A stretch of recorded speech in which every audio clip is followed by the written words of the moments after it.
Hello, I'm Brandon Martini, a commercial pilot and flight instructor. And I'm Carson Vasquez. I'm a private pilot. And you're listening to the Aviation Mentors podcast sponsored by Stratus Financial. So buckle up because the Aviation Mentors are taking off. Welcome back, everybody, to another amazing and awesome episode of the Aviation Mentors podcast. Thanks so much for joining us today. I really appreciate you. Today, we'll actually be diving into a topic that affects both the aviation industry and communities worldwide, and that is noise pollution. While air travel connects us globally, it also brings a lot of challenges, one of which is the noise generated by aircraft. We'll explore what that means for those living near airports and measures being taken to address it. Carson, do you know of any airports local to us that have any noise abatement procedures by chance? Yeah. John Wayne Airport, I think, is a pretty good example of that. They have one of the more interesting noise abatement procedures, both for general aviation and for commercial flights as well. If you've ever flown out of John Wayne, it's a little bit interesting. They take off and then power back the engines. And a lot of people just sounds like they turn off the engines. If you're not used to what that sounds like, they're just powering back the engines to reduce the noise they make. And that's really the only purpose of it. And for general aviation, Brandon, you want to tell everyone about that one? Yeah, absolutely. For general aviation, they actually give you a heading and they have you turn either to the left or to the right. They want to keep you away from the houses and over beautiful Newport Beach, California. Newport Beach is a very swanky area, to say the least. And it has multi-million dollar homes. And it happens to be off the main departure end of SNA, John Wayne Airport. So they really don't like airplane noise over there, even though they lived next to it for, I don't know, I think the airport's been there longer than Newport Beach has, or pretty darn close. It's one of the things I'm never going to understand when we start talking about things, especially, is people that complain so much about the noise of airplanes, and then they choose to live right next to an airport, just like everyone does in John Wayne. It causes a lot of problems when people complain, but we understand that airplanes make a lot of noise, so it's kind of a give and take. So the FAA does do their best to try and reduce that with noise abatements, and we'll get into a little bit more of the meat and potatoes of it. But noise pollution really refers to that unwanted sound produced by aircraft engines and the aerodynamic flow during flight, particularly during takeoff and landing. So aside from everything, it's really a significant environmental concern, especially, like you said, for those communities near airports. And the most noticeable impact of the noise is really just going to come from those commercial jets. They make a lot of noise. But smaller aircraft and helicopters also contribute to it. Airplanes are just noisy. Helicopters are noisy. And the aircraft noise pollution is really generated during takeoff and landing and can be heard real well at low altitude flight. And jet engines produce the most noise, and some of those levels can reach up to 140 decibels, so as loud as a gunshot. It's going to be a loud thing to hear. And propeller aircraft, while they're generally quieter, can still significantly impact nearby areas. There's another fun part of noise, which is sonic booms, and those are created by supersonic aircraft. And that's a whole nother layer of complexity, but their impact is really limited because there's no supersonic flight allowed over land. So you're not going to be hearing any sonic booms. Those were restricted a lot. But they are pretty cool to hear if you ever do get to hear one, or just go and look up a recording of them. They're super loud, and it's just from a plane going really fast. Have you ever heard a sonic boom, Carson, on an airplane? Not with my own ears. Not in real life. I've never heard one either. I've just watched videos on YouTube on it, and or maybe not on it, but seen the supersonic jets fly by, and you see old videos of the Concorde flying. By the way, speaking of Concorde, that was the first supersonic jet that was for commercial airline travel, and unfortunately, I never got to fly on it, even though I was alive, Carson, while it was in service. And I believe you might have been, to be honest, maybe by like a year or two. We'd have to double check that, but I think the Concorde stopped flying in the early 2000s. I think that's when the last flights were on. But as everyone knows, my son's name is Austin, and I think I said something about being in Austin a couple weeks ago for a meeting for Stratus. And you know what's in the Austin airport, Carson? What? This is where you say, "What, Brandon? What's in the Austin airport? That's so awesome." What, Brandon? What is it? What's so cool that you saw? I didn't see it this time, but it's in the executive airport. It's not in the main airport. But the cool thing is, they actually have a engine sitting in the lobby from a Concorde, and it is huge. It's like the size of this room that I'm in right now. It is really, really, really cool. So I'm telling you, you need to go there and check it out. Okay, that deserves the reaction. That's so cool. I just looked it up, by the way. In 2003 is when they went out of service. So yes, I was alive for that. Just barely. I was dead on. I said early 2000s. I knew it was somewhere around then. Yeah, well, at least you can remember it. Old age, rot in your brain, and all that. Of Thanks so much. course. Well, besides my old age and remembering the airplane that actually flew around before little Carson was still in diapers, aircraft noise is actually measured in decibels, like you just mentioned. It's a unit that quantifies the intensity of sound. So airports use noise monitors, believe it or not, around their perimeters to track noise levels. At some airports, if you exceed those noise levels, you will get fined. I think you can get fined out of Torrance. There's a possibility to get fined. And then I also know out of Van Nuys, I believe you can get fined. They will actually send you automated letters in the mail that say, hey, you exceeded by X decibels. And I mean, you don't really want to get those, and they will fine you. So be careful when you take off. If you need to pull your throttle back a little bit or choose not to go into certain airports that have noise abatement procedures, make sure you think about that. I mean, when you check your NOTAMs and you check the details on those airports, you really want to know the impact of it. Well, these measurements that track these levels, they help create noise contours, maps that show the impact of aircraft noise over surrounding areas. Regulations of those like ICAO, I can't even say it properly.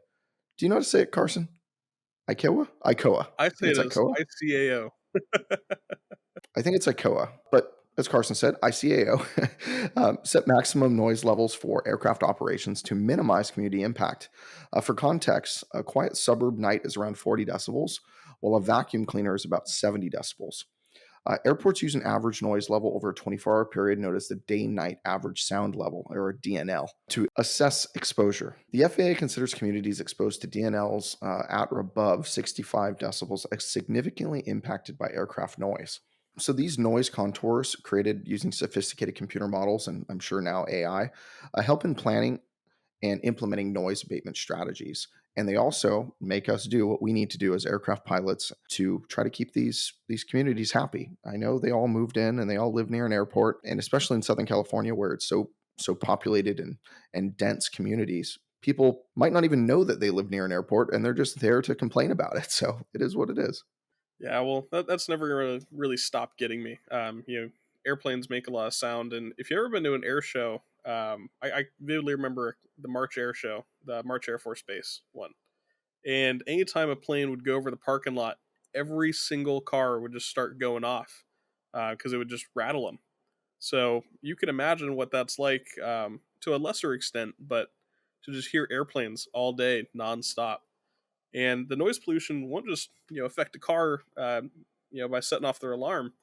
It can disrupt sleep, cause stress, lead to long-term health issues, even like hypertension. And it's not just a daytime problem because night flights can be really disruptive. It can wake people up, and beyond that health, there's the social impact too. The noise pollution can decrease local property value and affect really the overall quality of life. A lot of people are actually trying to not just combat it at the source, but help the people on the ground. And again, I'm on the pilot side, but a lot of airports are actively working with the surrounding communities to address the noise concerns. And they can involve, like we talked about, the noise abatement procedures and programs. And they can even go as far as soundproofing homes and schools. So that's kind of just accepting the noise and getting along. And community engagement also really helps airports to understand and address the specific local concerns.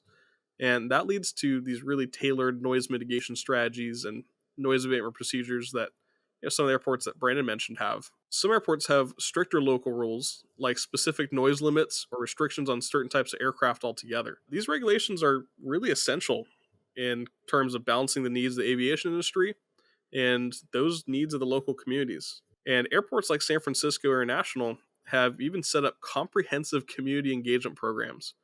And these are a whole list of things, but just a couple of them. They have like regular public meetings and noise forums where people just really address their concerns. And I think a lot of things people just want to be heard. because it's going to take a long time to fix. But like Brandon said, we've already come a long way with aircraft making a lot less noise just because of how they're produced. Well, Carson, they are being heard. They hear our aircraft flying over their houses.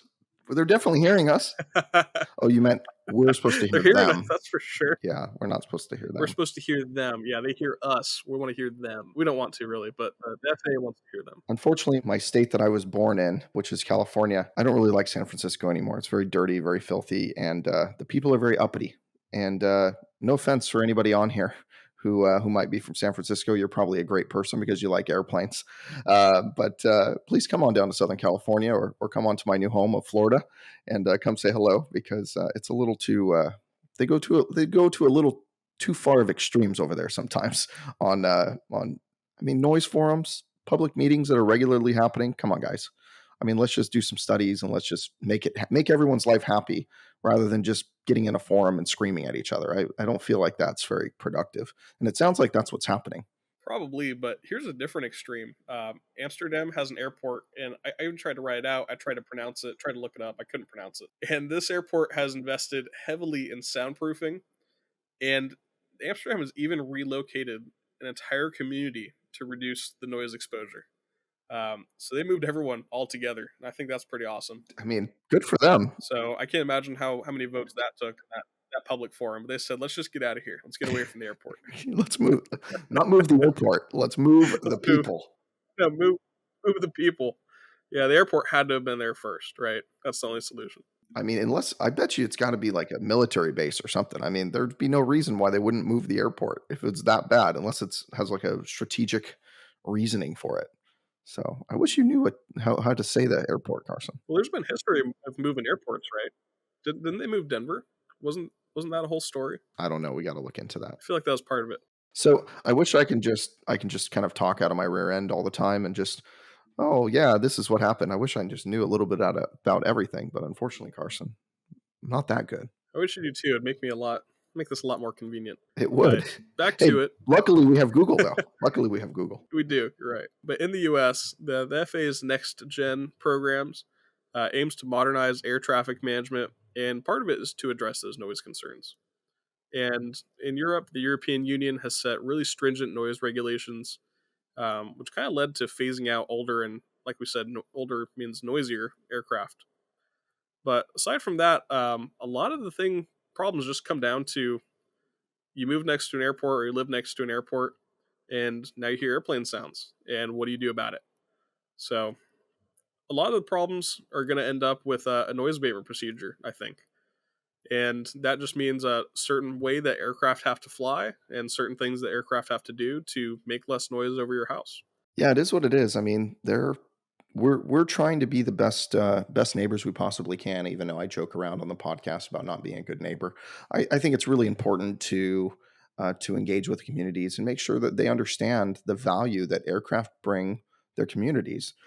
They transport people, they transport things, they transport animals, they transport medical supplies and provide emergency services and help fight fires in the west coast of the U.S. and even some other places as well. Aircraft are really something that's extremely necessary for our day to day life, and the communities just need a better understanding of why we're around, meaning aviation, and what we're doing for those communities. I think if they understood more of what aviation does for their community, they wouldn't complain so much about just the noise. I think they would go get some new speakers, put them in their house, and start listening to some music a little bit louder, and instead of paying attention to the aircraft noise. Because I can tell you this, I've lived right on the other side of an airport, and after a little while, you don't even listen to it anymore. You can't even pay attention to it. And I have a problem with sounds every once in a while, so especially chewing sounds, right, Carson? Oh, you hate chewing sounds. Yeah, drives them nuts. They bother me like crazy. But a lot of pilots and the FAA especially understands like the necessity to keep noise pretty much away from people. And there's certain altitudes you can't fly over congested areas where people live. There's certain altitudes you can't fly anywhere, and there's certain areas that you have to be significantly higher due to a lot of wildlife, and you don't want to affect them with all the noise and really everything that comes with aircraft. So people and pilots do understand it, and we do our best to keep everyone away from it. Absolutely. Well, I hope you guys liked listening to today's episode. I know it was pretty tense and like very dense information today. To be honest, it's one of the harder episodes for us to kind of work with because it's something that we do deal with on a semi daily basis when we're flying out of certain airports, but it's not something that we're consciously pay attention to. So that's why we wanted to kind of bring it up to the forefront and talk about it today because it's something that we don't think about a lot, but I can guarantee there's a lot of other people that really do think about it. And they are those communities that we fly around and are a part of. So just keep in mind on your noise levels. And if you fly into those airports with noise abatement procedures, make sure you follow them. You don't want to be getting something in the mail that says, hey, you exceeded it by X number of decibels or something like that. You can and will get fined long term. But as always, if you'd like to reach out to either one of us, you can reach us on our emails. It's Brandon@aviationmentors.com. And for Carson, it's Carson@aviationmentors.com. Please do not forget to hit follow, like, share, all of those things on whatever streaming platform you're listening to us on. It's a huge part of helping us grow the podcast and helping us grow the aviation community and help people who are learning to fly. So thanks so much for listening today. We really appreciate it. And remember, stay safe and stay quiet in the air. And as we wrap up for the day, remember, we're here to guide you in your aviation journey, so fly safe and enjoy the ride. Shh.